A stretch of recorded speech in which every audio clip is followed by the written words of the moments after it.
Hello, everyone. Welcome back. And in this episode, you're going to hear from Camille Murray. She's from the Department of Transportation, where she's the acquisition innovation advocate and procurement analyst. You're going to hear how she coached her first team using innovative procurement techniques and how you can too. So let's dive on in. The information discussed in this PILCast episode are merely opinions and do not constitute formal policy or legal guidance of any kind. Thanks for being with us today, Camille. Thank you for having me. Was this your first time providing procurement innovation coaching support to a team at your organization? Actually, yes, it was my first time.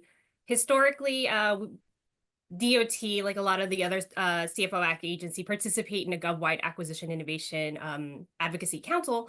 So we know the pill. We know lots of different people who have started their own innovation lab, but unfortunately, we don't have one. So in the past, what usually happens is whenever I had a group interested in doing an acquisition and using an acquisition innovation technique, and wanted coaching, I would send them over to the pill who had some of the bandwidth. So historically, I would just have them go over to you guys. So this was different because this was the first time where we're taking somewhat of a co-lead position. That's great. And that's right. This is our first, actually, as well, Coach the Coach project, where we were actually coaching an external team rather than providing on the ground support itself, like real hands-on support. And so that's a great little segue there into that kind of model. So thank you for that, Camille. Now, so can you share everyone very quick highlight what this particular procurement project was and what innovative techniques this team was trying to implement as part of their strategy? Sure, yeah. So it was a great contracting officer from Federal Highways, Eastern Federal Land. His name is Sean Long, and him having attended some of the pill boot camp trainings, he's like, I really want to use some of these techniques in our construction contracts over here. Our construction contracts, especially our IDIQs, tend to take a while. They wanted to find some efficiencies with the pulp, and they heard some of the great techniques and wanted to apply it. The two things that they really wanted to focus on was confidence rating and on-the-spot consensus. So luckily for me, of all the techniques, I was really glad that they picked those which I'm familiar with. Nice. That's excellent. Now, so they wanted to implement these. So, being that this is your first time, what did you do, and what did that process look like? So the process was similar to how DHS Pill would take on any kind of projects. There was a one-page write-up that they did.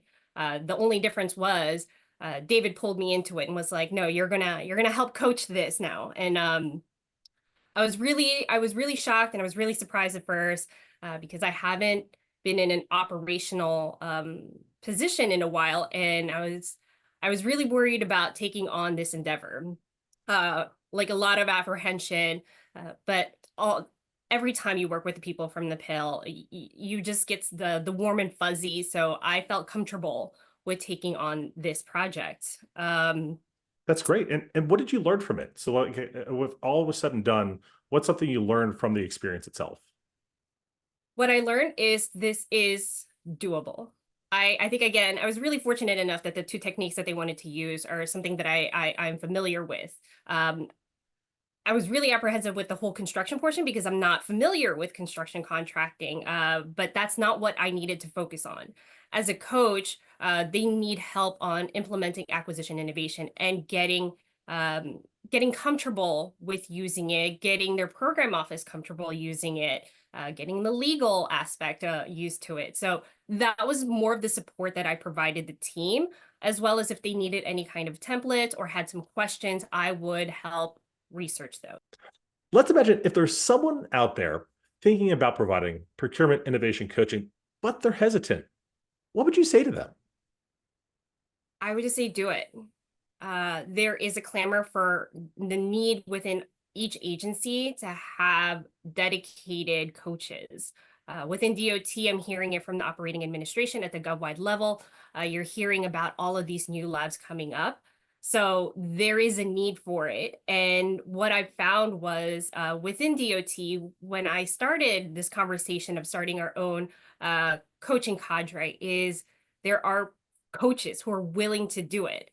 So say yes. And then the process of actually starting the program, I would just say work with PIL or the lab to give you some resources on how to actually go about implementing a coaching program. That's great. You actually kind of led right into that as well. Are there any resources that you think are helpful if there's other coaches out there that are just starting their journey? What would you point them towards? I would point them to PIL as well as the lab. I think you guys have such great resources and the wealth of knowledge of just that experience.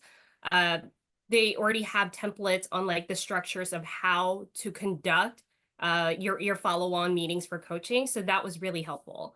Other resources, the acquisition gateway Great using one. the PTAI, Yeah, because you already have all of the templates there. So if the program office folks or your contracting folks need a down select template, some of the language from there, it's already available there. And